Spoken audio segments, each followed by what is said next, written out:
Hello dear students, स्वागत है आप सभी का एक बार फिर से जे मेंस पीवाईक्यू सीरीज में। गाइस उम्मीद करते हैं आप सभी बढ़िया होंगे। तो ये हमारे पास वर्क एनर्जी पावर का लेक्चर नंबर 3 होने वाला है। इससे पहले 2 लेक्चर्स कंप्लीट हो चुके हैं बेटा। इस वीडियो के डिस्क्रिप्शन में उनके लिंक मिल जाएंगे, आप जाके वॉच कर सकते हो। So let's begin with the today's discussion, guys. First question ले रखा है। The question says a wedge of mass m is equal to 4m lies on a frictionless plane. A particle of mass m approaches the wedge with a speed, आपको भी दे रखा है। There is no friction between the particle and the plane or between the particle and the wedge. मतलब किसी भी type के यहाँ पे फ्रिक्शन किसी भी ऑब्जेक्ट में प्रेजेंट नहीं है।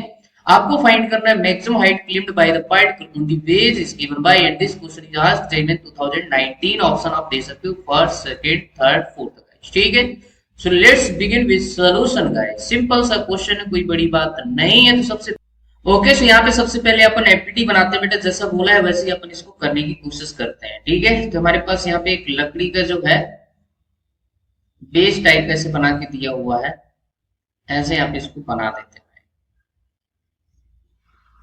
क्लियर है, ये ग्राउंड है, ग्राउंड पे यहाँ पे कोई फ्रिक्शन नहीं है भाई। ठीक, फ्रिक्शन लेस है। और यहाँ पे एक डब्बा रखा हुआ है स्मॉल m मास का, और इस बेस का मास है 4m। ठीक है, ये डब्बा स्टार्टिंग में मूव कर रहा है कितने से, v रफ्तार से। ठीक है, अब बेटा इसके ऊपर जाएगा, ये कितना हाइट क्लेम करेगा अपने को, ये फाइंड करना है। मान लो ये हाइट है जहां तक ये क्लेम करेगा बेटा। ठीक है, तो ये हाइट हम यहाँ पे कुछ बोल देते हैं, दैट इज कितना, h।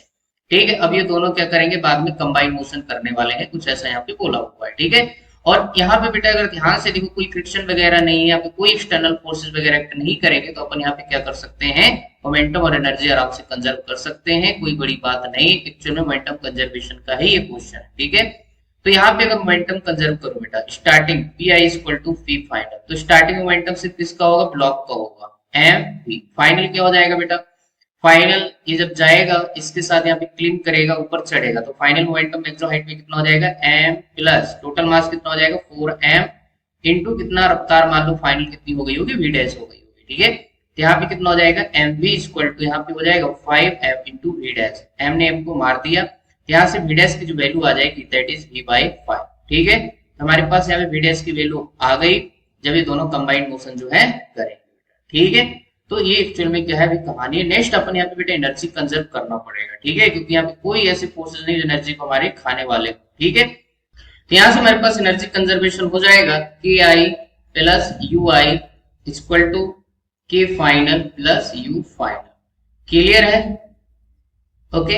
अच्छा, इनिशियल काइनेटिक एनर्जी सिर्फ किसके पास है बेटा, ब्लॉक के पास है, half m v square. Initial कोई पोटेंशियल एनर्जी नहीं, जीरो हो जाएगा। के फाइनल कितना हो जाएगा, half total mass m plus 4m, combined form में चलेंगे, और रफ्तार कितनी v डैश का स्क्वायर। क्लियर है, प्लस mgh है ना, एक छोटू डब्बा ऊपर चढ़ेगा है ना वेज पे, तो mgh। ठीक है, अपने को हाइट जो है h कैलकुलेट करना है। ठीक है, तो यहां से आपका हाफ m v स्क्वायर हो जाएगा इक्वल टू बेटा, यहाँ पे आपका क्या हो जाएगा, 1/2 5m मल्टीप्लाई v डैश की वैल्यू कितनी है आपके पास, v बाई 5 का स्क्वायर। ठीक, प्लस एम जी एच। बेटा m जो है हर साइड से निपट जाएगा, दोनों साइड से निपट गया। ठीक है, तो यहाँ पे क्या हो जाएगा, v square divided by 2 equal to यहाँ पे कितना हो जाएगा, 5 divided by 2 multiply v square divided by 25 plus g h. ठीक है, आप इसको यहाँ पे कैंसिल कर सकते हैं, कितना हो जाएगा, 5 5 जा 25। ठीक, तो अपन इसको फाइनल लिख सकते हैं कितना, v स्क्वायर डिवाइडेड बाई कितना हो जाएगा, 5 2 जा 10, और यहाँ पे हो जाएगा जी एच। ठीक है, तो इसको इधर लाएंगे तो v square by 2 minus v square divide by 10 equal to आपका हो जाएगा जी एच। ठीक है, इसको सॉल्व करिए तो एलसीएम कितना आएगा बेटा, 10 आएगा। ऊपर क्या हो जाएगा, 5 माइनस 1, और यहाँ पे हो जाएगा वी स्क्वायर, और इधर हो जाएगा जी एच। ठीक, तो ध्यान से देखो यहाँ पे कितना हो जाएगा आपके पास, यहाँ पे हो जाएगा, नेक्स्ट स्लाइड में इसको सॉल्व कर लेंगे बेटा, तो ऊपर बचेगा 4 डिवाइडेड बाई 10, और ऊपर वी स्क्वायर और यहाँ पे हो जाएगा आपके पास 10 इंटू एच। ठीक है, तो एच की वैल्यू कितनी आ जाएगी, ध्यान से देखो, 4v स्क्वायर डिवाइडेड बाई 100। ठीक, तो अब ये निपट जाएगा तो कितना हो जाएगा, 2v स्क्वायर डिवाइडेड बाई 50 बोले तो एच की वैल्यू हो जाएगी v square divided by 25। Clear, तो ये हमारे पास क्या हो जाएगी, maximum height attend by mass हो जाएगी। ठीक है, तो चलिए देखते हैं आपको कौन सा ऑप्शन यहाँ पे मैच करने वाला है। ओके, सो हमारे पास यहाँ पे जो आंसर हो जाएगा दैट इज ऑप्शन बेटा सेकंड। अब तुम सोच रहा होगा यहाँ तो लिखा है 2b² डिवाइडेड 5g, अरे बेटा वही लिखा है, ध्यान से देखो हमने सॉल्व कर दिया है, ठीक है। मैं इसको ऐसे भी तो लिख सकता हूँ 2b² डिवाइडेड बाई 5g, ठीक है। यहाँ पे g की वैल्यू मत पुट करो, तो ये भी आपका आंसर है, ठीक है। उसने इस फॉर्मेट में दिया है तो कोई डरने की जरूरत नहीं है बेटा, ठीक है। हमने इसको थोड़ा सॉल्व कर दिया, उसने आंसर जी के टर्म्स में दिया है, ठीक है। अगर 2 डिवाइड बाई 5 इंटू 10 कर दोगे तो क्या 25 ही तो बचेगा ना बेटा, ठीक है। तो ये आपका ये आंसर है, लिखने का तरीका अलग कर दिया, बाकी आपका आंसर आ चुका है, ठीक है। तो आई होप आपको solution clear. Okay, so let's see the next problem. Problem says an elevator in a building can carry a maximum of 8 persons, okay, with the average mass of each person being 68 kg. The mass of the elevator itself is 920 kg and it moves with a constant speed of 3 meters per second. The frictional force opposing the motion is 6000 Newton. If the elevator is moving up with its full capacity, the power delivered by the power motor to the elevator आपको बताना है must be at least, और g की value आपको यहाँ पे 10 metre पर second में यूज करना है। दिस क्वेश्चन आस्क्ड जेईई 2020 का, ठीक है। Options are given, you can see guys, ठीक है। और ये सिंगल क्वेश्चन ही है, ऐसे पता नहीं कितने क्वेश्चन बेटा यहाँ पे आपसे पूछे जाते हैं, बहुत इंपॉर्टेंट है, ठीक है। तो चलिए बेटा देखते हैं इसका solution. Okay guys, let's see the solution भाई, ठीक है। यहाँ पे आपको एक एलिवेटर दे रखा है तो बना देते हैं भाई, क्लियर है। It is moving upward direction with speed, आपको बताया है 3 मीटर पर सेकेंड, ठीक है। अच्छा, इसके अंदर बैठे हैं 10 लोग, नहीं है वैसे 10 लोग यहाँ पे भरे पड़े हैं भाई साहब।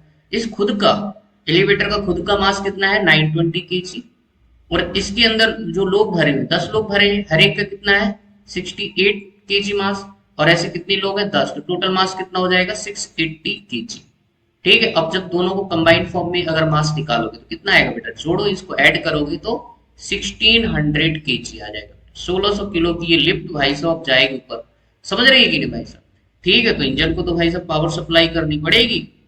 अब यहाँ पे लिफ्ट में जो टोटल वेट लगे बेटा डाउनवर्ड डायरेक्शन कितना लगेगा, मास इंटू जी। मास कितना है 1600 मल्टीप्लाई 10, तो कितना हो जाएगा 16000 न्यूटन बेटा, ठीक है।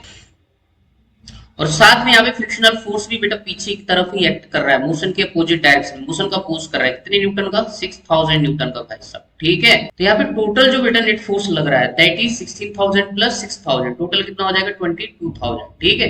तो अब इतना फोर्स जो है नीचे जो है अपोज कर रहा है, तो यहाँ पे हमारा पावर जो हो जाएगी, पावर क्या होता है net force into we.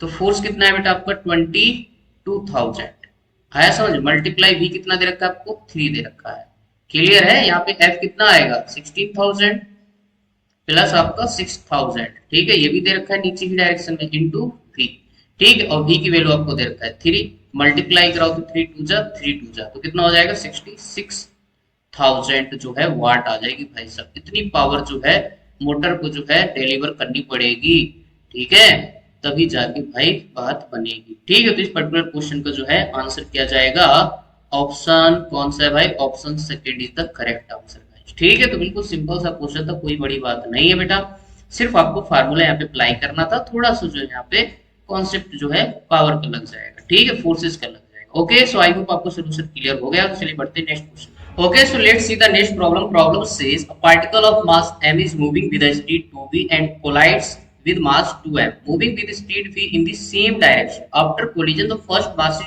stopped completely while the second one जो आपको दे रखा है split into two particles each of mass m which moves at angle of 45 degree बेटा बताया है with respect to the original direction.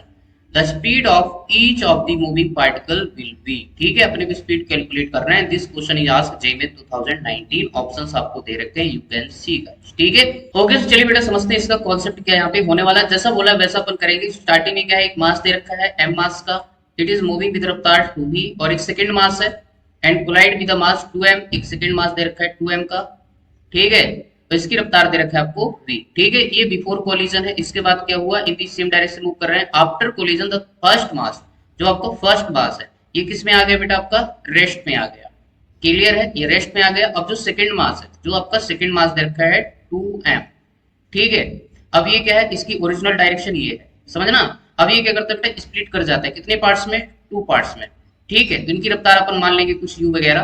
कितना एंगल दे रखा है यहाँ पे 45 डिग्री, और ये कितने पार्ट्स में ब्रेक किया है, 2 पार्ट्स में। हर एक का मास कितना है m, और ये भी इधर जाता है, ठीक है। इसका भी मास m, यहाँ से एंगल कितना बना रहा है ओरिजिनल डायरेक्शन 45 डिग्री, इसकी भी रफ्तार क्या होगी u होगी, ठीक है।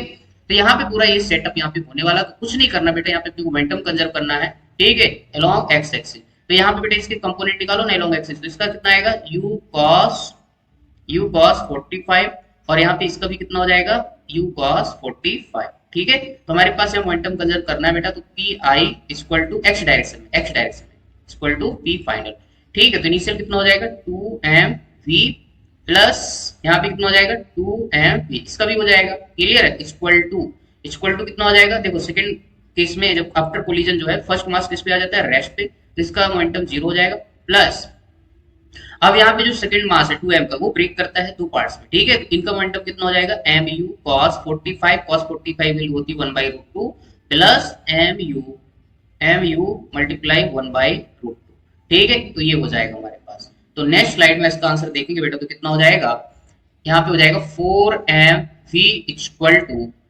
2mu डिवाइडेड बाई √2, ठीक है। m ने m को मारा भाई सब, तो यहाँ से आपके पास u की जो रफ्तार आ जाएगा, अपने को u निकालना है, ठीक है।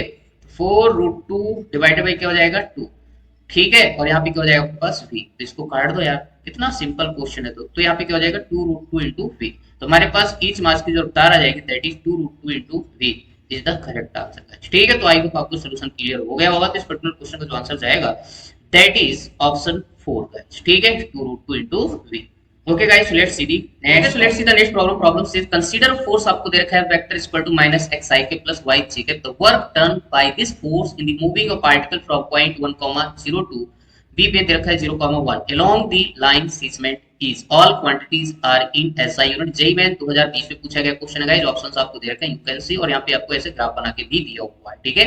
तो बेसिकली अपने को क्या निकालना है, यहाँ पे वर्क डन निकालना है along the जो भी आपको लाइन यहाँ पे दिया हुआ है, ठीक है। तो बेटा यहाँ पे आपको जो वर्क डन आएगा that is work done due two variable force, ठीक है। तो वर्क डन जो है यहाँ पे किसका निकालना है आपको, वेरिएबल फोर्स का। तो यहाँ पे क्या आ जाएगा fx dx, हमारे पास वर्क डन का फार्मूला होता है in case of variable force, fy dy। अब यहाँ पे बेटा z वैसे प्रेजेंट नहीं है तो लिखने की भी जरूरत नहीं है, फिर भी लिख देते, तो ये वाला टर्म हमारा क्या हो जाएगा 0 हो जाएगा, ठीक है।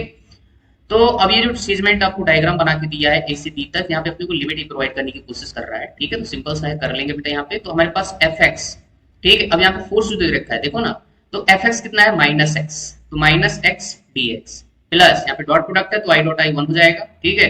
और यहाँ पे y fy कितना दे रखा है आपके पास, y और dy। बेटा लिमिट देखो, x की कहां से लगेगी 1 से 0, और y की कहां से लगेगी 0 to 1। तो जैसा आपको एरो बना के दिया है वैसे ही आपको चलना है, नहीं तो आपका आंसर रॉन्ग हो जाएगा। बेटा एक बात हमेशा याद रखिए, ठीक है। इसको जस्ट इंटीग्रेट कर दो यार, आपका आंसर आ चुका है बेटा। तो क्या हो जाएगा x²/2 limit 1 to 0 plus y² divided by 2 limit 0 to 1, ठीक है। तो लिमिट पुट करेंगे तो यहाँ पे क्या हो जाएगा -1/2, लिमिट हमारे पास क्या लगी, अपर लिमिट, अपर क्या है 0 -1, ठीक है, प्लस यहाँ पे क्या हो जाएगा 1/2, अपर लिमिट क्या है यहाँ पे 1 -0, ठीक है। यही आपको दे रखा है, एक बार चेक करेंगे बेटा, ठीक है, एकदम सही है, ठीक। तो हमारे पास यहाँ पे हो जाएगा -1/2, और यहाँ पे एक माइनस हो रहा है तो माइनस माइनस प्लस हो जाएगा बेटा, यहाँ पे क्या हो जाएगा 1/2, तो आंसर कितना आएगा 2/2 इक्वल टू, ठीक है। तो हमारे पास जो वर्क डन आएगा दैट इज 1 जूल, ठीक है, ऐसा यूनिट है। तो हमारे पास इस पर्टिकुलर क्वेश्चन का आंसर आ जाएगा दैट इज 1 जूल। तो कौन सा आंसर जाएगा बेटा आपका, ऑप्शन नंबर 2, ठीक है। तो आई होप आपको सॉल्यूशन समझ आया होगा। Okay, so let's see the next problem. Problem से the particle of mass m is projected with the speed आपको दे रखा है u from the ground at an angle of π/3 बोले तो यहाँ पे 60 डिग्री दे रखा है, विद हॉरिजॉन्टल मतलब x एक्सिस से दे रखा है। When it has reached its maximum height it collides completely inelastically with another particle of the same mass and velocity आपको दे रखा है u I कैप, ठीक है। The horizontal distance covered by the combined mass before reaching the ground आपसे पूछा गया है बेटा, ठीक है। मतलब हॉरिजॉन्टल कितनी डिस्टेंस आएगी, एंड दिस क्वेश्चन ही आज JEE 2020, जोरदार क्वेश्चन बेटा। ऑप्शंस आप देख सकते हो, आपको दे रखे हैं गाइस, ठीक है। ओके, सो चलिए बेटा समझते हैं ओवरऑल इसका कॉन्सेप्ट क्या यहाँ पे होने वाला। सबसे पहले भाई इसका एफपीडी डायग्राम अच्छे से बना के समझिएगा, जैसा उसने बोला हुआ है। ये आपका y axis, this is x axis, ठीक है। जब तक पिक्चर पूरी क्लियर नहीं होगी बेटा क्वेश्चन तुम नहीं कर पाओगे, याद रखना, ये फिजिक्स की खास बात होती है बाबू। पार्टिकल को हमने हॉरिजॉन्टल से फेंका है, तो पार्टिकल जो कुछ ऐसा पाथ लेगा बेटा प्रोजेक्टाइल टाइप का, ठीक है। ये आपका u रफ्तार से फेंका, एंगल यहाँ से कितना दे रखा है 60, ये जाएगा मैक्सिमम हाइट पे, ठीक है। मैक्सिमम हाइट पे एक पार्टिकल दूसरा बैठा हुआ है, ठीक है, मास m का बैठा नहीं है, ऑलरेडी जा रहा है x डायरेक्शन, ठीक है, इसकी रफ्तार और मास जो है सेम दे रखा है जैसा कि हमारे पास फर्स्ट पार्टिकल का है। ठीक है, तो ये कहानी है। अब बेटे मैक्सिमम हाइट पे जब हमारा पार्टिकल जो पहुंचेगा तब जाके इससे टकराना है, और कैसा टकराना है भाई साहब, इसके साथ पूरा स्टक कर जाना है, कंबाइंड मोशन करेंगे दोनों। ठीक है, तो ये कहानी बेटा। तो हम क्या करते हैं, देखो यहाँ पे आपको पता है वेलोसिटी के दो कंपोनेंट आएंगे, एक आपका एक्स डायरेक्शन में कितना हो जाएगा u cos 60 और u cos 60 की वैल्यू होती है 1/2, तो u by 2 हो जाएगा। अब यहाँ पे y डायरेक्शन की वेलोसिटी कितनी हो जाएगी बेटा, u y equal to u sin 60 बोले तो √3/2 इंटू u, तो y डायरेक्शन की वेलोसिटी √3/2 इंटू u हो जाएगा, x में आपके पास u by 2 हो जाएगा। ठीक है, तो पहले अपन मोमेंटम कंजर्व कर लेते हैं बेटा, कौन सी डायरेक्शन में, x डायरेक्शन में। ठीक है, तो हम लिखेंगे pi equal to p final along x axis. कौन से एक्सिस में बात कर रहे हैं अपन, x एक्सिस में। तो यहाँ पे इनिशियली क्या होगा, mu by 2 फर्स्ट पार्टिकल और सेकंड पार्टिकल भी किधर मूव कर रहा है, x एक्सिस में, तो आपका mu इक्वल टू यहाँ पे क्या हो जाएगा, फाइनल दोनों स्टक कर जाएंगे, कंबाइन हो जाएंगे, क्योंकि यहाँ पे परफेक्टली इलास्टिक कोलिजन बोला है बेटा। ठीक है, तो m प्लस एम इंटू कुछ वेलोसिटी आपको अलग माननी पड़ेगी बेटा, तो v डैश हमने मान ली है। क्लियर, ध्यान से देखो यहाँ पे कितना हो जाएगा, इसको नेक्स्ट स्लाइड में अपन सॉल्व करते हैं। तो यहाँ पे हो जाएगा 3mu divided by 2 equal to इधर हो जाएगा 2m इंटू v डैश, मास ने मास को मार दिया, तो हमारे पास v डैश की जो वैल्यू आ जाएगी that is 3u divided by 4। Clear है, तो हमारे पास v डैश बेटा निकल के आ गया। ठीक, अब यहाँ पे ध्यान से देखो क्वेश्चन में क्या बोला है, जब मैक्सिमम हाइट पे पहुंचेगा, तो मैक्सिमम हाइट पे यहाँ पे नीचे पहुंचने से पहले, ग्राउंड में टकराने से पहले अपने को क्या फाइंड करना है, हॉरिजॉन्टल डिस्टेंस फाइंड करना है। बोले तो ये डिस्टेंस हम यहाँ पे डी मान रहे हैं, ठीक है, यहाँ से यहाँ तक की। ठीक है, तो ये फाइंड करना है बेटा। तो हॉरिजॉन्टल डिस्टेंस फाइंड करने के लिए आपको टाइम की जरूरत पड़ेगी, टाइम के साथ आपको क्या चाहिए होगा, तो यहाँ पे हम हाफ टाइम ऑफ फ्लाइट निकाल लेते हैं ना बेटा। तो ये टाइम में जो टाइम ऑफ फ्लाइट होता है total that is 2u divided by g, बोले तो यहाँ पे पुट कर सकते हो 2u sin थीटा बाई जी, है ना, आप ऐसे भी लिख सकते हो। तो अपने को हाफ चाहिए ना बेटा, क्योंकि मैक्सिमम से आपको कहां पे आना है, ग्राउंड पे आना है। तो उस केस में जो हाफ टाइम ऑफ फ्लाइट हो जाएगी T half that is u by g हो जाएगी। ठीक है, तो हमारे पास u i की वैल्यू कितनी दे रखी है, √3u डिवाइडेड बाई 2g हो जाएगा बेटा। ठीक है, क्योंकि आपको u i की वैल्यू मालूम है √3/2 इंटू u, तो हमारे पास हाफ टाइम ऑफ फ्लाइट से बेटा ये आ जाएगा। अगर हमारे पास हाफ टाइम ऑफ फ्लाइट आ गया तो हम क्या कर सकते हैं, अब यहाँ पे हॉरिजॉन्टल डिस्टेंस निकाल लेते हैं। तो स्पीड इक्वल टू क्या होता है बेटा, distance divided by time, formula upon use करेंगे। ठीक है, तो ये हमने यहाँ पे टाइम ऑफ फ्लाइट जो है कैलकुलेट कर लिया बेटा, हाफ टाइम ऑफ फ्लाइट जो अपने को चाहिए। ठीक है, अब यहाँ पे अपने को हॉरिजॉन्टल डिस्टेंस है, तो हमने कैपिटल डी से इसको डिनोट किया, तो डी इक्वल टू क्या हो जाएगा, v इंटू टी। बात समझ आ रही है, v इंटू टी। क्लियर है, कौन सा वाला v, v डैश। ठीक है, v डैश इसी रफ्तार से जा रहे हैं ना दोनों, तो v डैश की वैल्यू कितनी है 3u divided by 4 into time कितना है आपके पास √3 into u divided by 2g। Answer कितना आएगा बेटा, देखो 3√3 इंटू यू स्क्वायर, नीचे क्या हो जाएगा 4 2 जा 8 इंटू जी। यही आपका क्या हो जाएगा, आंसर हो जाएगा इस पर्टिकुलर क्वेश्चन का गाइस। ठीक है, तो आई होप आपको सोल्यूशन अच्छे से क्लियर हो गया होगा। बहुत प्यारा क्वेश्चन था, कई लोग इसको हाइट वगैरह फाइंड करेंगे तो भी जरूरत नहीं है। ठीक है, तो ये हमारे पास क्या हो जाएगा, आप ऐसे भी इसको निकाल सकते हो। ठीक है, तो देखते हैं बेटा इस पर्टिकुलर क्वेश्चन का आंसर क्या जाएगा। ठीक है, तो इस पर्टिकुलर क्वेश्चन का जो आंसर जाएगा दैट इज ऑप्शन 3। ठीक है, तो हमारे पास क्या हो जाएगा इसका answer. Okay guys, let's see the next problem. Problem says a block of mass आपको दे रखा है 1.9 kg, it rest at the edge of the table. ठीक है, ऑफ हाइट आपको दे रखा है 1 metre, a bullet of mass 0.1 kg collide with the block and sticks to it. ठीक है, if the velocity of the bullet is 20 meter per second in the horizontal direction just before the collision, then the kinetic energy just before the combined system strike the floor is। ठीक है, आपको बताना है, जी की value उसने बोला है 10 metre पर सेकंड पे ले लो। बाकी यहाँ पे उस कंडीशन मेंशन करके दिया है कि there is no rotation motion, no loss of energy वगैरह वगैरह। ठीक है, so this is your question. Option आपको दे रखा है बेटा, yes you can see, and this question is आज JEE 2020 guys. Okay guys, let's see the solution. बेटा समझते, सबसे पहले हम आपको यहाँ पे एफपीडी बना के समझाते हैं बेटा। एक्चुअली में जब तक आपको पिक्चर क्लियर नहीं होगी मजा नहीं आएगा। ठीक है, तो ऐसा आपको कुछ हॉरिजॉन्टल जैसा बना के दिया है बेटा, ऐसा सिस्टम पूरा। यहाँ पे एक बॉक्स रखा हुआ है ऐसा। ठीक है, हाइट आपको दे रखी बेटा इसकी 1 मीटर ग्राउंड से। ठीक है, और यहाँ से एक बुलेट आ रही है भाई साहब। ठीक है, कितनी रफ्तार से, 20 मीटर पर सेकंड की रफ्तार से। इसका मास दे रखा है आपको 1.9 kg, बुलेट का मास दे रखा है 0.1 kg। ठीक है, ऐसा।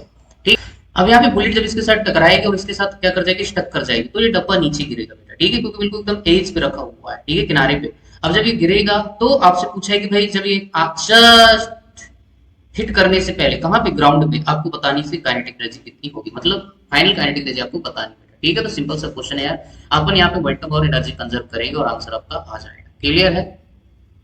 ओके, सो यहाँ पे सबसे पहले अपन मोमेंटम कंजर्व करते हैं, पी इक्वल टू बेटा पी फाइनल। तो स्टार्टिंग में मोमेंटम जो होगा सिर्फ बुलेट का होगा। ठीक है, तो मास of bullet into velocity of bullet. Final क्या होगा बेटा, फाइनल जो होगा ये दोनों स्टक कर गए, ठीक है। तो मास of bullet plus mass of जो भी आपका रखा है ब्लॉक, कैपिटल बी से लिख दूंगा, और यहाँ पे क्या होगा बेटा, वेलोसिटी जो भी कंबाइंड हो जाएगी, ठीक है। वी डैश को मार रहे हैं क्योंकि स्टक कर गए ना, तो दोनों एक साथ चलेंगे। तो मास ऑफ बुलेट कितना है बेटा, 0.1 kg, मल्टीप्लाई रफ्तार दे रखा है आपको 20 इक्वल टू, यहाँ पे कितना हो जाएगा, mass of bullet 0.1 plus 1.9 into v dash, ठीक है। तो यहाँ पे कितना हो जाएगा आपका 2 आ जाएगा, जस्ट 2, और यहाँ पे हो जाएगा, इसमें ऐड करोगे तो कितना हो जाएगा 1.9 प्लस 0. तो ये हो जाएगा आपके पास 2.0, ठीक है, इंटू वी डैश। तो वी डैश की वैल्यू कितनी आ जाएगी, जस्ट आपके पास 1 मीटर पर सेकेंड। क्लियर है कि हमारे पास कंबाइंड फॉर्म में जो है रफ्तार आ जाएगी बेटा, ठीक है। ओके, अब नेक्स्ट जो हमारे पास एनर्जी कंजर्व करेंगे बेटा, total energy, total mechanical energy, K i plus U i equal to आपके पास हो जाएगा K final plus U final, ठीक है। यू फाइनल क्या हो जाएगा, 0 हो जाएगा बेटा, ठीक है, क्योंकि जस्ट ग्राउंड में हिट करने वाला है, तो उस वक्त यहाँ पे कोई पोटेंशियल एनर्जी नहीं होगी, सिर्फ के फाइनल होगी, तो अपने को के फाइनल ही निकालना है। ओके, सो हमारे पास यहाँ पे फाइनल काइनेटिक एनर्जी हो जाएगी के फाइनल इक्वल टू कितना हो जाएगा बेटा, के इनिशियल प्लस यू इनिशियल, ठीक। तो हमारे पास फाइनल एक्सप्रेशन यही बचेगा। अब यहाँ पे अपन वैल्यू सब्स्टिट्यूट करेंगे, तो कितना हो जाएगा, के फाइनल इक्वल टू आपके पास इनिशियल क्या होगा, जब ये दोनों कंबाइंड सिस्टम बन जाएगा तो उस केस में आपको इनिशियल काइनेटिक एनर्जी लेनी, तो half mass of bullet plus mass of block 0.1 1.9 into v dash का स्क्वायर। तो वी डैश का स्क्वायर कितना है बेटा, आपको यहाँ पे दे रखा है कितना, 1 का स्क्वायर, तो 1 ही बचेगा, प्लस mgh, टोटल मास लेंगे अपन 0.1 प्लस 1.9 इंटू जी इंटू एच। तो ये हमारे पास आ जाएगा। तो हमारे पास जो कि फाइनल निकल के आएगा, इसको जस्ट सॉल्व करेंगे बेटा, तो अंदर यहाँ पे क्या बचेगा, देखो तो यहाँ पे आपको हो जाएगा 2 डिवाइडेड बाई 2, यहाँ पे प्लस, यहाँ पे अंदर क्या बचेगा 2gh, ठीक है। x की वैल्यू आपको 1 मीटर दे रखा है, ये जी 2 ने 2 को मारा, तो 1 प्लस 2 इंटू 10 मल्टीप्लाई 1, तो कितना आएगा 21 जूल, ठीक है। तो फाइनल काइनेटिक एनर्जी बेटा आपके पास आ जाएगी, दैट इज 21 जूल, ठीक है। तो इस पर्टिकुलर क्वेश्चन का जो आंसर हो जाएगा दैट इज 21 जूल। तो इस पर्टिकुलर क्वेश्चन का जो आंसर हो जाएगा दैट इज ऑप्शन 4 गाइस, ठीक है। तो आई होप आपको सोल्यूशन क्लियर हो गया होगा बेटा। तो ये था आज का डिस्कशन, आई होप आपको सारी चीजें एकदम क्रिस्टल क्लियर समझ आई होंगी बेटा। तो चलिए फिर मिलते हैं आपको नेक्स्ट वीडियो, तब तक के लिए thank you, good luck to all. Video अच्छा लगे तो यार लाइक कर देना, चैनल को सब्सक्राइब कर देना, ताकि सारी वीडियो आप तक पहुंच सके बेटा। ओके, मिलते हैं फिर आपको नेक्स्ट वीडियो में नेक्स्ट क्वेश्चन के साथ।